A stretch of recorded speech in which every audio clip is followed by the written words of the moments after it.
Si vous avez suivi les récents modèles de la marque du groupe Volkswagen et notamment du côté des SUV électriques, ce modèle vous rappelle sans doute quelque chose. Et non, il ne s'agit pas de la version ID4, il s'agit ici de sa variante ID5 en version GTX, donc le coupé. Comme tous les modèles électriques de la marque du groupe Volkswagen, cet SUV ID5 GTX ne déroge pas à la règle et est bien évidemment bâti sur la plateforme MEB, très chère au groupe. Au niveau du design, pas de grand changement par rapport à l'ID4. On note surtout cet arrière en version coupée. Et enfin, pour donner un petit look un peu plus sportif à cette version, on a l'ajout ici d'un aileron. Et justement, par rapport à cette version coupée, nous allons voir si au niveau de l'habitabilité, on ne perd pas un petit peu, notamment en hauteur, aux places arrière. Mais avant ça, passons aux places avant.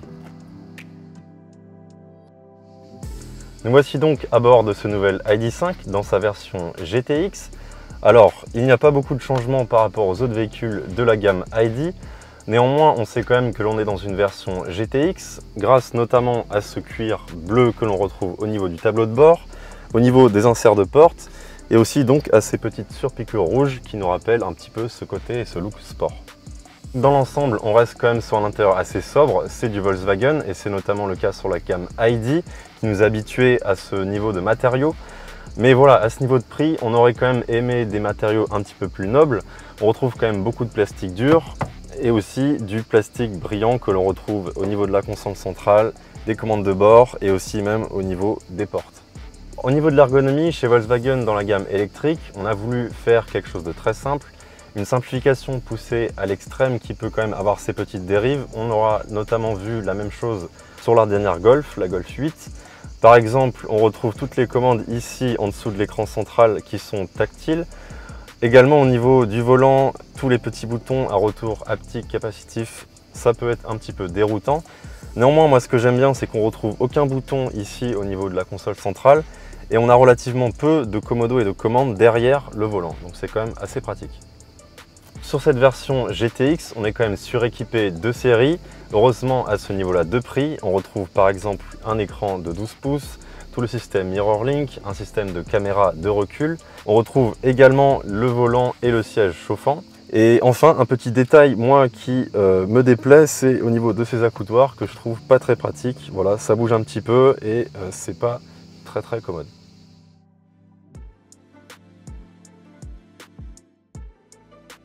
Tout l'enjeu par rapport à cette ID5 GTX pour Volkswagen, c'était de proposer, même si c'est une version coupée, une bonne habitabilité, notamment par rapport à son petit frère l'ID4. Et il faut le dire que le pari est plutôt bien réussi. Moi je fais 1,87 m et on est globalement bien assis. Alors le toit panoramique qui est en option ajoute un petit peu et participe à cet effet d'ouverture et on n'est pas trop engoncé. L'habitabilité au niveau des jambes est plutôt correcte et aussi au niveau des pieds, on est bien assis. C'est parfait pour les longs trajets. Un dernier mot par rapport au volume de coffre, il faut le dire que Volkswagen s'est très bien débrouillé puisqu'on est à 6 litres de plus que son petit frère l'ID4, ce qui nous donne 549 litres d'espace de coffre, ce qui est plutôt très bien pour cette version coupée.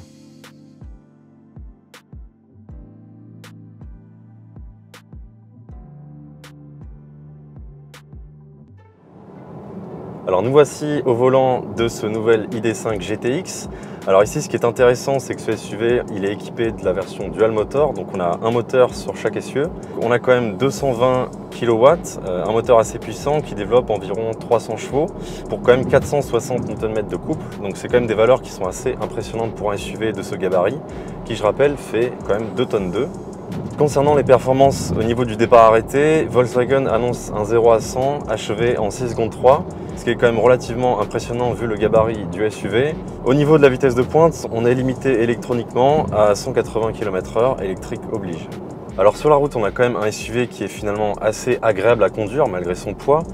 Il y a un bon niveau de confort quand même grâce notamment aux suspensions pilotées. On a quand même un bon niveau de maintien et un bel amorti. Finalement sur la route on a quand même de bonnes sensations de conduite. Ce SUV malgré son gabarit est plutôt agréable à conduire. On le doit notamment aux suspensions qui sont pilotées. Alors au niveau de la direction on a quand même quelque chose d'assez précis. Même si parfois on manque peut-être un petit peu de sensation, mais ça c'est dû notamment au gabarit du véhicule. Donc vous l'aurez compris, il ne s'agit pas ici d'adopter une conduite sportive. Finalement, cette ID5 GTX n'a de sportif que le look un petit peu coupé. Mais quand même, avec 300 chevaux sous le pied droit, cela autorise tout de même de franches accélérations et notamment la conduite sur autoroute et les insertions seront très faciles. Finalement, Volkswagen avec cette ID.5 GTX, il signe quand même ici un véhicule qui est plutôt axé confort.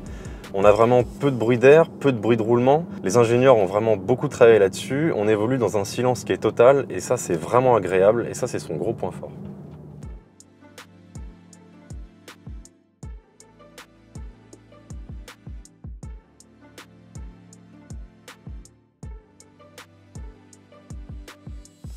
Alors sur cette version GTX, on a un prix affiché par Volkswagen à 59 250 €. Pour ce prix-là, on a une batterie de 77 kWh, ce qui correspond à une autonomie en cycle WLTP annoncée à 489 km. Alors, dans le concret, ce que ça donne selon nos mesures du Labo Auto Plus, on est plutôt aux alentours de 360-370 km réels. Alors on est quand même par rapport à la concurrence à environ 15-20 km de moins qu'une Kia EV6. Et on est quand même loin derrière la reine du segment, c'est-à-dire la Tesla modèle Y, grande autonomie, qui est environ à 445 km. Alors un petit mot quand même concernant la recharge pour cette ID.5 GTX. En recharge classique à 11 kW, on peut faire le plein en électricité de son ID.5 GTX en un peu moins de 7h30. Elle autorise aussi la charge rapide en 135 kW, donc la recharge DC, et elle permet de regagner environ 80% d'autonomie en à peu près 35 minutes. Par contre, avec cette ID.5 GTX, vous l'aurez compris, on paye surtout le look, vu que celui-ci est tout de même à 4 000 € de plus que son petit frère, l'ID.4 GTX. Bien sûr, si la vidéo vous a plu, n'oubliez pas de vous abonner à notre chaîne YouTube et à mettre un petit pouce bleu. Quant à nous, on se retrouve très vite sur un nouvel essai sur la chaîne.